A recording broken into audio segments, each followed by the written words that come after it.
Perfect.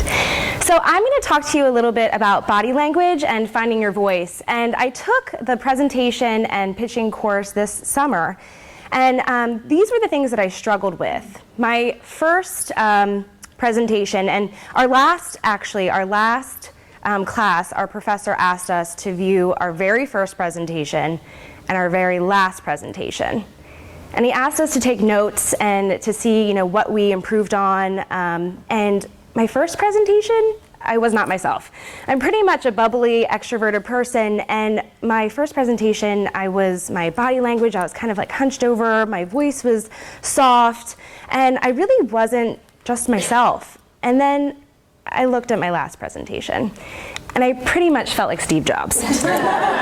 So I was walking, I was engaging the room, I was smiling, I was my bubbly self, and I was able to communicate the messages that I was trying to get across. So some of the things that helped me along the way were tips and tricks about eye contact and body language. And the first one, don't look at this meme, it's funny, but we definitely want to have eye contact. It's very important during a presentation. And most don't realize that your eyes are kind of telling their own story. And it might not be matching up with what you're trying to say. So if you're thinking about the line that you just messed up or your next line that's coming, your eyes are really giving away that idea. So some tips and tricks to improve your eye contact. One is you want to have eye contact for 3 to 4 seconds. You can first start looking at the person's first eye, their second eye, and their mouth to kind of gauge that time frame.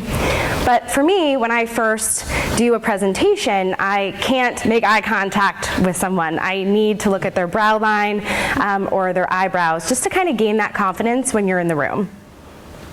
And lastly, practicing. Practicing is great, and I practice with everybody. When I go to a restaurant, I'll practice with the waitress. I practice you can make eye contact with them when you're giving your order. So just like little things to continue to build that confidence is really great. So if everybody could please stand up. So I want you to get completely relaxed. Relax your head, close your eyes. Relax your head, your shoulders, your arms. Now everybody open your eyes and look at the person next to you. Every one of you has your hands to your side. This is how you should be presenting. You can sit down now. This is how you should be presenting. You really should stay, your most comfortable position is your hands to your side, but you can come in this box. I'm Italian, so I like to use my hands, so really stay in this little box. You don't want to be crazy with your arms everywhere. It's distracting, and it'll take away from your presentation.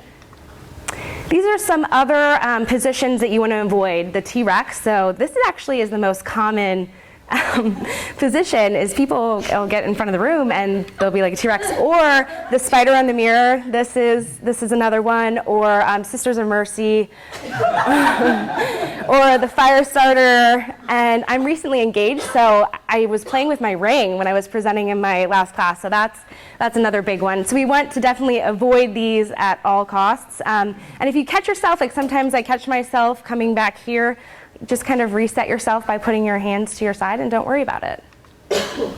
So these are a couple other positions to avoid, like the fig leaf. It comes off as being timid and not confident. The hands on the hips, challenging and overbearing. And then lastly, arms crossed is you're not being open to the audience and you're feeling like closed off. So these are a couple things just to avoid.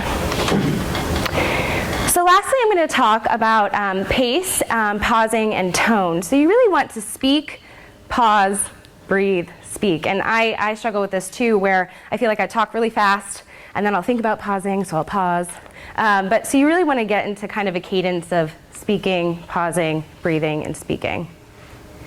No pause is too long, and pauses actually save people. So if you have facts that you're trying to think and you can't really remember, or you're forgetting your next line, just take a pause. If you pause, you can kind of reset yourself and kind of reestablish that confidence. And then lastly, people aren't really, your audience really isn't listening to the exact words that you're saying. They're more looking at your body language, how you're carrying yourself, if your voice is projecting. So it's really all about the body language. And then lastly, verbal graffiti. It's acknowledging the words that are irrelevant that you continuously say. Mine is so. So when, I just did it. When I am trying to get a point across, I'll say, so this. That's something that I need to work on. So there you go. What I do is I'll try to pause when I'm about to say it to eliminate that verbal graffiti. So that's just something to be aware of. Did it again. Yep, so if there's any feedback, that's under my presentation. You got to start. Oh, that's right. So what went well? I think I went